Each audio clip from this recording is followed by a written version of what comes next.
Hey there, how you guys doing today? So just wanted to talk to you about reserves. Wanted to talk to my landlords out there and just really give them a feel about what I think are appropriate reserves, because bad things happen in this business. There's the obvious, tenant issues of non-payment, evictions, all of that. Depending on where you are in the country, those could take anywhere from, a couple of weeks to, I hear some places up to 6 months, like New York and the like. In California, it's more like 60 days. But I thought I would talk more than just that, because that's only part of what you need to set reserves up for. It's more important to set up reserves for things that break. There are the one-off water heaters, windows, things of that nature. But then there are the bigger things, like plumbing issues. We just had a main sewer backup at one of our properties, which was a $4,000 fix. We just had some roof leaks at an apartment building that were a $2,000 patch job that now has turned into a termite issue where we have to tent the building. What was $2,000 has now probably become a $15,000 or maybe $18,000 issue.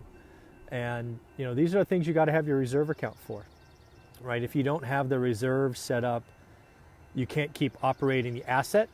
And then really bad things happen, right? You start cutting corners, and the asset just falls apart. So you've really got to set up your reserves. And I don't care how good the deal is.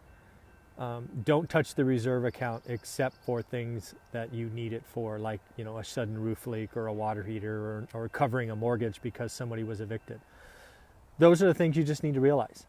I have seen people have decent reserve accounts, and then a deal comes across their table and they go, you know what, I'll be able to refi out in 45 days, nothing bad will happen, and then boom, something goes, or someone doesn't pay, and then they're scrambling. They're paying high interest rate, or worse, skipping a payment and trying to make it up later.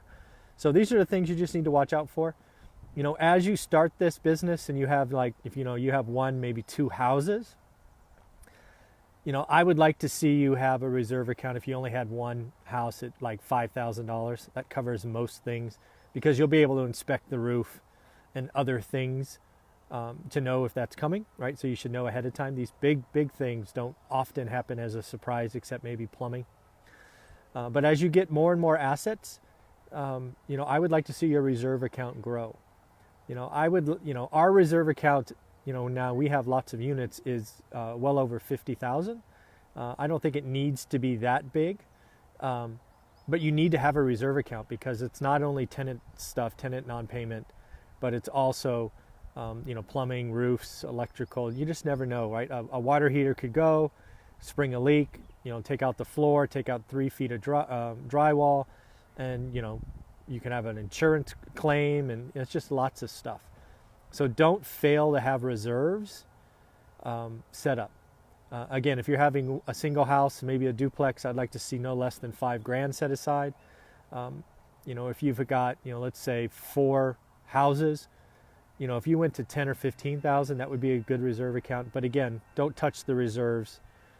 Those reserves are only for repairs. I would actually put that money at a separate bank, right? So if you had your bank at Wells Fargo, for example, was where you were paying all your bills out of, I would go open a Bank of America account for my reserves, and I would not connect the accounts, because those reserves are meant to be there for emergencies, mortgage payments when evictions happen, the surprise repairs. And then when you use that money, it's your job to immediately go back and work on filling the reserve account, right? Use the reserves for what it's for, but when you drain them, make sure you fill them back up, because the last thing you do is have one set of surprises paid for, and then a second one comes and you're not ready for it. So in the end, being a landlord offers lots of great things. But again, bad stuff happens in this business. And as the landlord, bad things happen often means you have to spend some money.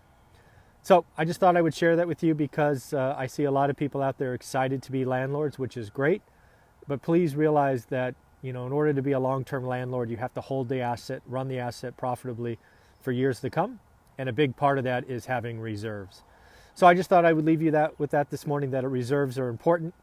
And I just want to make sure that if you do become a landlord, you don't forget how important having reserves are, so that you can hold the asset, run the asset long term, and really turn it into a legacy for you and your family. So at the end of the day, take care, have fun, and let's have some fun. Thanks.